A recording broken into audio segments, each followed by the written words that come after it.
SportsCenter on the road once again from beautiful downtown Cleveland. It is a beautiful day, but how are the fans feeling about their team returning home after losing 2 in Toronto? They were all in, going north of the border, but Game 5 tonight might be some nerves going down at the Q tonight. We are once again live at the B-Loft Barbershop. Michael Eaves along with Branson Wright. Of course, Branson was one of the Branson was one of the producers of Believeland. He writes for the Cleveland Plain Dealer, also hosts a radio show, The Sports Brothers, on 1490 here in Cleveland. Last time I talked to you, it was the morning after Game 2. The city was all about it. They were thinking sweep.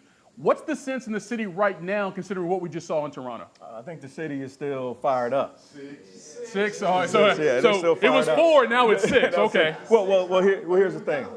Here's the thing. It's at home now. Right. The Toronto that you saw in Toronto, you haven't seen in Cleveland, and you won't see in Cleveland. Okay. And I think that'll be the difference. But, all right, let's go back to the history, because we were talking about that last week when we were here, because Cleveland's been in positions before they thought they had a pretty good chance of winning a championship, but only something bad happens and gets in their way. So if you're a Cleveland fan right now, how can you not go back to that past history and figure like, uh-oh, we could be in trouble again? Why do you keep bringing that up? Because everyone else is thinking the same thing, B. Everyone's thinking the same thing. I know. The past is the past. You know, they've moved on right now. Right. I mean, this team has the best player in the world, LeBron James. Yep. So when you have that, you have all the confidence. Before, they didn't have a LeBron James, you know, with the football, with the fumble and the drive and things of that nature. So right now, they're the best player right now, and they're going to turn it around. All right, so you look at the Cavs, you got the big three. LeBron, Kyrie, Kevin Love. First 3 games, first 8 games, first 10 games, I should say, the playoffs, they played great.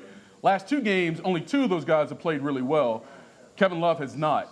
Tyronn Lue said something very interesting, I thought, after the game. He said he didn't want to put him in that adverse situation at the end of Game 4 in Toronto, even though the team was in the making to maybe make a comeback and win that game.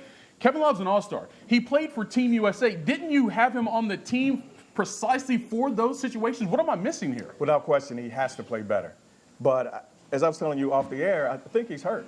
And the one thing coaches don't do, they don't talk about injuries. They don't talk about how hurt their players are. Right. So I think he's hurt, and he talked about not putting him in that situation. It was intense. There was a lot of up and down on the court. And if you're hurt, you can't do that. So Fair. I think that's what happened. So Cleveland fans not worried about tonight? No, not worried at all. What about when they go back to Toronto? Well, when they go back to Toronto, they'll have the momentum. First game was a blowout there. Oh, the first one was a blowout, but it was a little bit closer this last game. When the Cavaliers win tonight, the momentum will carry them over to Game 6. But even if it doesn't happen in 6, there's no way Cleveland's going to lose a Game 7 in Cleveland. So everyone's down. Cavs still going to win. 6, not 7. All right, so that's the sense here.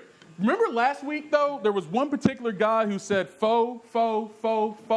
His name was Darnell. We had a hashtag out looking for him. We couldn't find him. But look who we found. Darnell.